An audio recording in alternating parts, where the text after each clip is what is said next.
誰還記得小米那一台1英寸已經是3年半前的事情了？爸媽或者是朋友找你推薦手机，你总不能跟他聊传感器型號吧？你们最近有没有去逛過线下的门店？他会专门弄一個裝置來宣傳各家的賣點。好，都不押題了，直接命題是吧？那我就帶着這一群 Pro 去別家線下砸個場子。先看小米的命題：黑盒內的燈箱與摩天輪。動態範圍小米確實遙遙領先，但是只在默認的 1080p 30幀領先，換為 4K 60就變回原形，是不是屌爆了 ？OPPO 家的命題是旋轉飛人。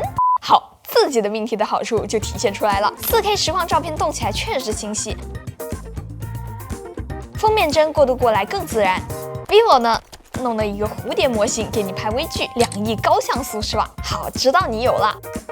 看来各家線下門店把賣點開發的還挺到位的，買手機之前就能體驗一下。說到底，大家真正關心的還是體驗起來到底怎麼樣。這一條視頻呢，不僅不數毛，還要盡可能的聊優點，看看廠商們這些眼花繚亂的賣點之後，到底藏了什麼思考。簡單一句，小米拍照快 ，vivo 拍照鮮豔 ，OPPO 拍照清晰 ，iPhone 拍照不行，這就能概括得準嗎？當然不能，所以今天我把我的用機體驗狠狠總結一下。看完這個視頻，基本上明年 Ultra 們的風格取向都能預測個大概了。打算明年換手機的小伙伴也可以先點個收藏，明年再看，都有用的。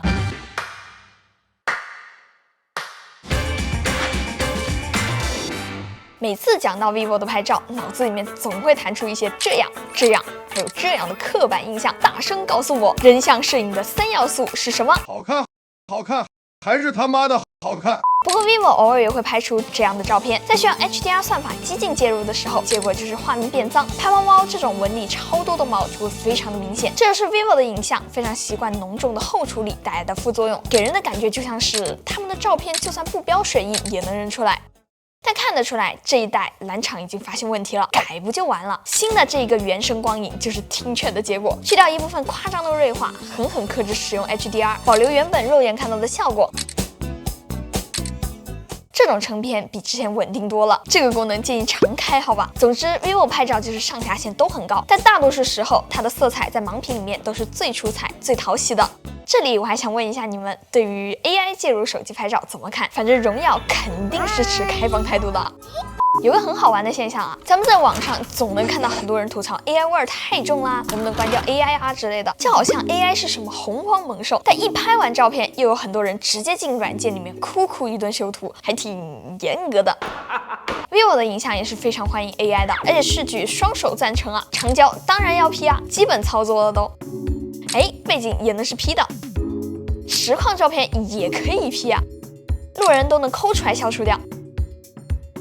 嗨，是誰告訴我視頻是不能 P 的？總之 ，vivo 对 AI 介入拍照的態度就是超級歡迎，功能全部給你，自己玩去吧。vivo 的影像另外一個特點就是超級能對亮，給2億像素長焦對亮就是 vivo 起的頭。還有這個超級外掛，雖然看起來跟前一代是一樣的，但是 vivo 再度發揮了它對亮王的本色，新功能加。上一代這個鏡頭真的就只是一個外掛的望遠鏡，抓拍包糊片的。不能高像素，好玩的濾鏡和功能都不能用，也不支持 Live Photo。但這一代使用更加自由了，你可以把它跟抓拍模式、視頻模式、舞台模式，幾乎所有的效果無縫結合，或者拍個200毫米的2億像素都是輕輕鬆鬆。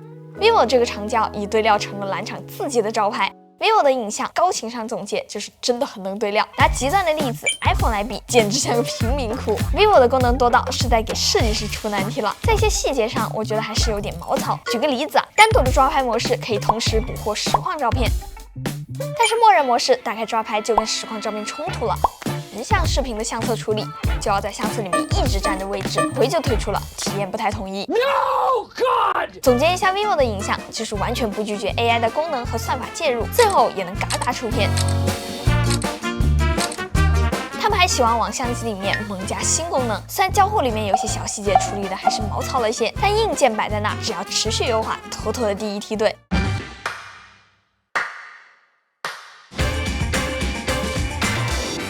小米17 Pro Max 怎麼說呢？高情商，這台手機的重心沒在拍照上；低情商，有點沒活了。小米拍照不好用一句話來概括，因為他們上來就把相機色彩一分為二。你說這裡算法有問題，那你換個模式試試呢？你說我徠卡生動算法味重，我反手一個徠卡經典。說徠卡經典太重口了，看徠卡生动啊，那就立於不敗之地的水是。好，那回到手機上面来，你先看界面，功能跟 OPPO、vivo 比起来，小米這邊的數量真的是稀稀拉拉了。舉幾個例子，到現在小米17 Pro Max 的實況照片也沒有對標 OV 那樣的特殊玩法，相機裡面也沒有舞台模式、電影模式、外掛長焦這幾年比較流行的功能。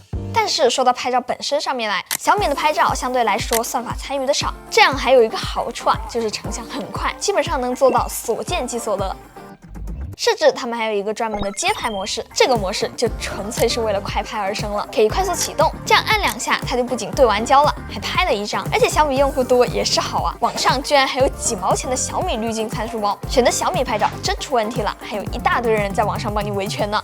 我覺得現在小米拍照最大的問題就是有點太吃老本，這一代大杯的重心，甚至我都覺得沒有放在拍照上面。你看這兒，超廣角為了給這一塊屏幕讓路，被直接放逐到了這裡，視角都窄成這樣了。再加上主攝和長焦之間隔了超長一段，長焦倒是打得有來有回，但是比拼中焦的時候，畫質就不太夠看了。如果說強需求拍照的話，可以期待一下後面的小米17 Ultra、小米17 Pro Max 的電池和高通的處理器才是它的亮點。當然，還有後面這一塊超顯眼的屏幕。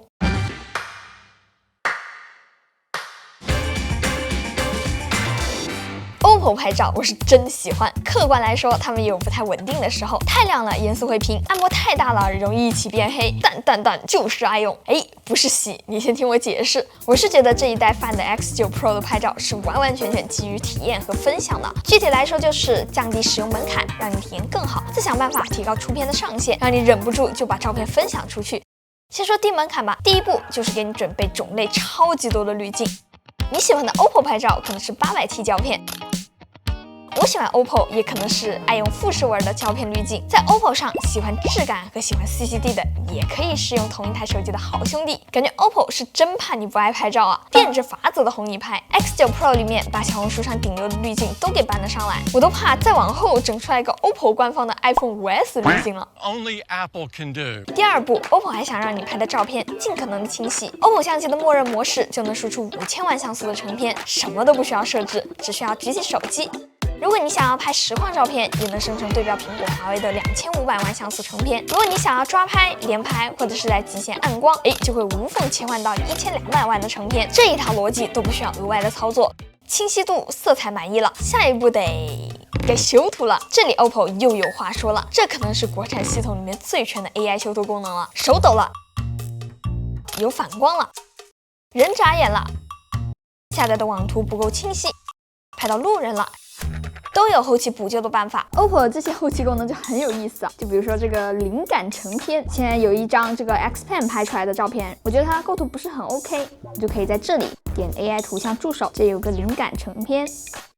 它就相當於是後期幫你重新構圖一下，再推薦一些濾鏡來給你用。你看，像這個的話，給你推薦的這幾種構圖，重新構圖完是這樣的，這個圖片一下子就很不錯了。這個時候還可以在這裡切換濾鏡，人均修圖大師了說是。還有這個 AI 補光，它這個呢是會根据你的照片推薦不同的光源還有亮度，它這個補光的程度都是可以再調的。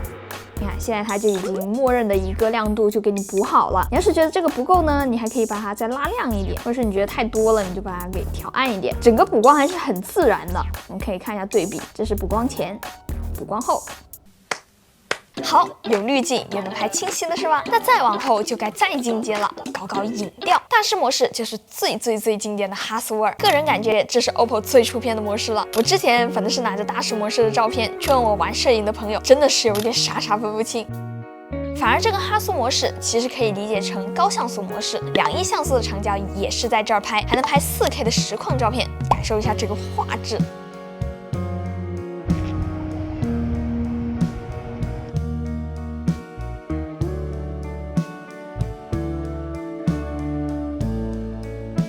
而且这個动圖還可以拼圖，在相冊裡面組裝出這種破圈的效果，看起來更加立體了。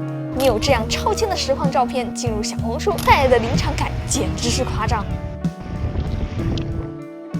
X Pen 也是非常重口味的調色風格，用好了那效果也是誇張。起手就是65:24，成片就是超級有味兒的。更細節的是，它還真不是一個單純裁切出來的比例，出來的照片還是高像素。按按下快門，配合這個動畫，初音未來的手指。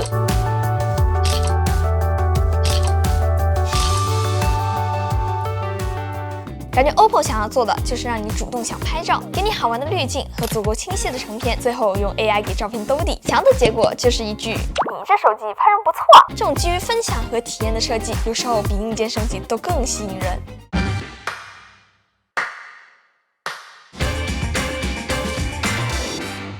打住！有沒有質疑 iPhone 的參賽資格的？你蘋果啥時候有資格上桌吃飯了？哎，有的，真有。其實蘋果拍照的遊戲理解完全不輸安卓，不信的可以移步這一條視頻，做到這些再說超過 iPhone。先來個最基礎的吧，找出 iPhone 拍的照片，3、2、1，猜对了嗎？再來。怎麼樣？有沒有全對的？這個夜景畫質講道理真不差吧？雖然 iPhone 的問題一抓一把，就比如說這個鬼影，我就奇了怪了，怎麼就改善不了呢？但是你看這個清晰度，一旦觸發長曝光，還真不虛你們這些安卓 Pro。而且就算是平時拍照的時候 ，iPhone 這邊取景框的清晰度、成片的速度，尤其是所见即所得的能力，體驗都非常的棒。有時候用安卓機，我就想加強一點氛圍感，压曝光。嘿，你怎麼又給我变亮了？而 iPhone 拍完之後，1、2、3，騙你的，早就算完了。但是講回完整的體驗，那可就是 iPhone 的主場了。有沒有人發現 iPhone 的照片總是小一些？原因就是 iPhone 支持高效存儲，用安卓手機的小伙伴可以现在就點開自己的相機，支持高效存儲就肯定不支持實況照片了。設置裡面沒有找到選項的小伙伴，別找了，你的手機不支持。而且說到實況照片，這也是個寶啊！安卓陣營這幾年都不需要創新，光是從蘋果挖寶都夠了。而且這座礦一直都沒有被挖完。就比如說相鄰時間拍的實況照片，只有 iPhone 可以像視頻一樣預覽。實況照片也不會和人像效果的虛化開關衝突。對了，講個好玩的，高效存儲和實況照片，華為也有對標 iPhone 的體驗，用自己的芯片和系統確實配得上那4個字。再比如說，華為的這個色卡和 iPhone 的這個濾鏡，也只有他們倆能夠做到前期後期都可以隨時加入、取消或者是更換。在這些體驗上，安卓廠商們還有很多可以追趕的地方。好啦，看完今年 Pro 們的影像之後，有沒有選到自己喜歡的拍照風格？對各家廠商的影像是刻板印象持續加深呢，還是有了更新的看法呢？希望這一期視頻能夠幫助到你。OK， 那麼這期視頻到這裡就結束了。如果這期視頻對你有所幫助的話，記得給我點讚、3連關注哦，這對我來說非常重要。那我是 Tilly，咱們下期再見吧，拜拜。